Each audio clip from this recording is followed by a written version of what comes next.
Wakati wa vita vya pili vya dunia, Marekani iliagiza ujenzi wa bomba la kusafirisha mafuta kutoka kwenye eneo la mbali la mafuta Alaska hadi kiwanda cha kusafisha mafuta kilicho umbali wa maili 1,200. Hii ilikuwa kuhakikisha upatikanaji wa mafuta kwa malori na ndege endapo vyanzo vingine vingekatwa. Mkandarasi aliyekuwa anaajiri wafanyakazi kwa ajili ya mradi huu aliweka bango kwenye kituo cha kuajiri lililosomeka kimsingi, hii si sherehe.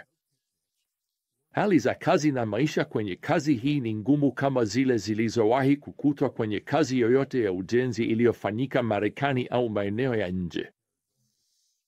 Wanaume watakaoajiriwa kwa kazi hii watalazimika kufanya kazi na kuishi chini ya mazingira magumu kabisa unayoweza kufikiria. Joto litakuwa kati ya nyuzi 90 juu ya sufuri hadi nyuzi 70 chini ya sufuri kwa kipimo cha Fahrenheit.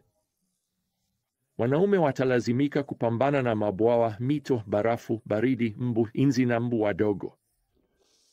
Hawatawasumbua tu, bali pia wanaweza kusababisha madhara ya mwilini. Kama hujajiandaa, tangazo hili linasema, kufanya kazi chini ya hali hizi na nyingine zinazofanana, usiombe kazi. Sasa, kwa mkakati huu wa matangazo, unaweza kushangaa kujua kwamba wanaume wengi walijitokeza kujiunga.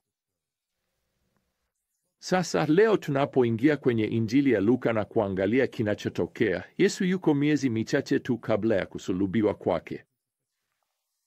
Anahudumu mashariki mwa mto Yordani katika eneo la Perea, na tunaambiwa hapa katika sura ya 14 mstari wa 25 kwamba umati mkubwa wa watu walikuwa wakimsindikiza. Yuko katikati ya kundi kubwa la watu, amezungukwa kabisa, na kusema ukweli, wanamfuata kimwili, lakini hawamfuati kiroho. Lakini unahitaji kuelewa, Yesu hana nia ya kutafuta marafiki. Anachojali yeye ni kutengeneza wanafunzi. Hivyo, katika hatua hii, kama alivyofanya hapo awali, Bwana anasimama na kwa namna fulani anaweka ishara. Anatoa ujumbe kwa wale ambao kweli wanataka kumfuata. Wanahitaji kufikiria gharama halisi ya kuwa mwanafunzi wake. Je, wako tayari kujitoa kikamilifu kwake? Hii haitakuwa sherehe au raha hapa. Kwa kweli, hebu nigawanye ujumbe wa Bwana hapa katika changamoto nne tofauti.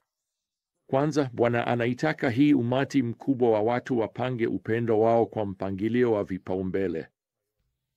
Anasema hapa kwenye mstari wa 26, kama mtu yeyote anakuja kwangu na asipowachukia baba yake na mama yake na mke wake na watoto wake na ndugu zake wa kiume na wa kike, ndiyo hata maisha yake mwenyewe, hawezi kuwa mwanafunzi wangu.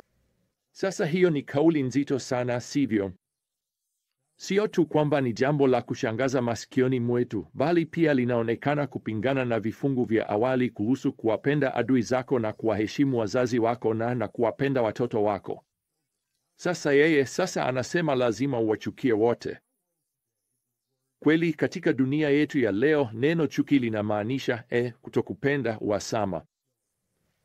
Lakini katika fasihi ya ulimwengu wa Mashariki ya Karibu, chuki ilikuwa neno lililotumika kumaanisha vipaumbele. Na hiyo ndiyo maana katika Warumi sura ya 9 kwa njia ambapo tunaambiwa kwamba Mungu alimpenda Yakobo na kumchukia Esau. Hiyo si kauli ya hisia. Hiyo ni kauli ya uamuzi. Mungu aliamua kwamba Yakobo angekuwa kipaumbele chake katika kutimiza agano la Ibrahimu badala ya Esau. Sasa Yesu anawaambia nini hapa kwa umati huu?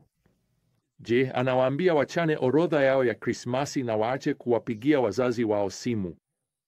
Hapana.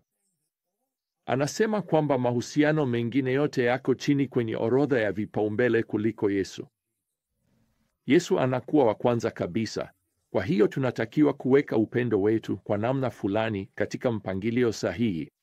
Sasa changamoto ya pili ni hii: wanahitaji kukubali kejeli na kukataliwa na dunia. Yesu anasema hapa kwenye mstari wa 27, yeyote asiyebeba msalaba wake mwenyewe na kunifuata hawezi kuwa mwanafunzi wangu. Sasa usemi huu hapa kunifuata unamaanisha moja kwa moja wazo la kujipanga mstari nyuma ya mtu fulani. Unaona, umati huu unamfuata Yesu njiani kuelekea Yerusalemu na wanadhani wako kwenye gwaride, lakini Yesu anajua hii ni safari ya kifo. Hii itampeleka mpaka Kalvari. Hii itahusisha kejeli, dhihaka, kukataliwa na mateso, na Yesu anasema kwa maana halisi kabisa, kama unataka kunifuata, jipange mstari nyuma yangu na tarajia kupewa msalaba wako mwenyewe. Sasa wapendwa, jihadharini msije mkafanya kifungu hiki kuwa orodha ya masharti ya wokovu kama ambavyo wengine wamefanya. Wokovu siyo kuhesabiwa haki kwa imani pamoja na kubeba msalaba wako. Yesu hatupi orodha ya mambo ya kufanya ili tuokolewe. Anatupa orodha ya mambo yatakavyokuwa maisha yetu sasa baada ya kuokolewa. Na Yesu anatoa kauli ambayo kwa kweli kizazi chake kingeelewa mara moja. Msalaba uliwakilisha kifo cha aibu zaidi katika dola ya Kirumi. Ilikuwa ni aina ya kifo ambacho hakuna mtu aliyetaka kufa nacho. Msalaba haukuwa tu mti wa mateso, bali pia ulikuwa ni alama ya aibu. Kuchukua msalaba wako katika karne ya kwanza kungekuwa njia ya kushangaza zaidi ya kutangaza kwamba maisha yako hayako tena mikononi mwako. Wewe hujisikii tena kuwa na mamlaka juu ya hatima yako. Ona, Yesu hagawi taji. Anagawa misalaba, na tunakaribishwa kujiunga naye nyuma yake, kutangaza kwamba sisi siyo tena wenye mamlaka juu ya hatima yetu, na tuko tayari kukubali dhihaka na kukataliwa na dunia inayotuzunguka. Baada ya hayo, Yesu anaendelea kutoa changamoto ya tatu hapa kwa huu umati mkubwa wa watu. Hii hapa. Wanahitaji kutarajia gharama ya kujitoa kwao. Sasa Bwana atatumia mifano miwili ili kufikisha ujumbe wake. Mfano wa kwanza unatoka kwenye eneo la ujenzi hapa kwenye mstari wa 28. Ni nani kati yenu anayetaka kujenga mnara asiyeketi kwanza na kuhesabu gharama kama ana vya kutosha kumaliza? La sivyo, akishaweka msingi na hawezi kumaliza, wote watakaoona wataanza kumdhihaki wakisema, mtu huyu alianza kujenga na hakuweza kumaliza. Sasa Bwana anaweza kuwa anarejelea hapa mnara wa ulinzi uliowekwa shambani au labda ujenzi wa ghala.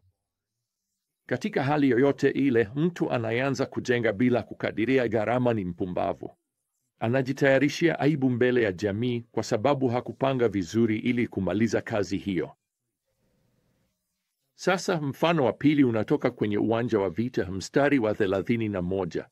Au ni mfalme yupi anayekwenda kupigana na mfalme mwingine vitani hataketi kwanza na kutafakari kama anaweza kwa watu 10,000 kukabiliana na yule anayemjia na watu 20,000? Na kama hawezi, wakati yule mwingine bado yuko mbali, hutuma wajumbe na kuomba masharti ya amani. Unaona? Hapana, hakuna mfalme atakayekimbilia vitani bila kufanya hesabu ya askari, na huyu mfalme anatambua kuwa amezidiwa mara mbili. Hivyo jambo la busara zaidi ni kuandika mkataba wa amani. Kwa maneno mengine, kujenga maisha kwa ajili ya Kristo, kwenda vitani kwa ajili ya Kristo, si suala la hisia. Ni suala la kufanya mahesabu. Fikiria vizuri, halafu mwamini Bwana unapokuwa ukitembea naye ili akupatie unachohitaji. Sasa kuna changamoto moja zaidi hapa wakati Bwana anahitimisha mafundisho yake. Hii hapa ndiyo kanuni. Kuwa tayari matarajio yako kubadilika kadri ya safari inavyoendelea. Yesu anasema hapa kwenye mstari wa 33, hivyo basi, yeyote kati yenu asiyekataa yote aliyo nayo hawezi kuwa mwanafunzi wangu. Neno hivyo basi linarejea nyuma na kwa msingi linahitimisha kila kitu ambacho Yesu amesema tayari katika mkutano huu. Kwa hiyo, uwe tayari kukataa kila kitu unapobeba msalaba wako, unapopanga vipaumbele vyako. Kwa kweli, neno linalotumika kwa ajili ya kukataa ni lile linalotumika mara nyingi katika Agano Jipya kumaanisha kuaga, yaani kusema kwa heri. Unaona, huu umati wa watu ulikuwa na matarajio makubwa kuhusu kumfuata Yesu. Walitarajia kupata chakula cha miujiza mlimani na kuponywa kwa miujiza kila walipougua, na Yesu sasa anabadilisha matarajio yao. Anawaambia hapa maana halisi ya kutembea na Bwana. Kuwa mwanafunzi kunaweza kuhusisha kusema kwa heri kwa mahusiano mengine yanayokuzuia kutembea na Kristo. Inaweza kumaanisha kusema kwa heri kwa kutafuta kukubalika na kupendwa na wengine, kusema kwa heri kwa shughuli au jambo fulani ambalo halimpi Kristo nafasi ya kwanza, au kusema kwa heri kwa matarajio fulani ambayo Mungu ameamua kutoyatimiza. Kuwa mwanafunzi kunamaanisha kusema hivi kwa urahisi: hakuna kitu kinachonijali zaidi kuliko kumilikiwa na kutembea na Mwokozi wangu, Bwana Yesu Kristo. Basi hadi tutakaporejea tena kwenye safari yetu ya hekima, wapendwa, neema ya Bwana Yesu Kristo na upendo wa Mungu na ushirika wa Roho Mtakatifu uwe nanyi nyote. Amina.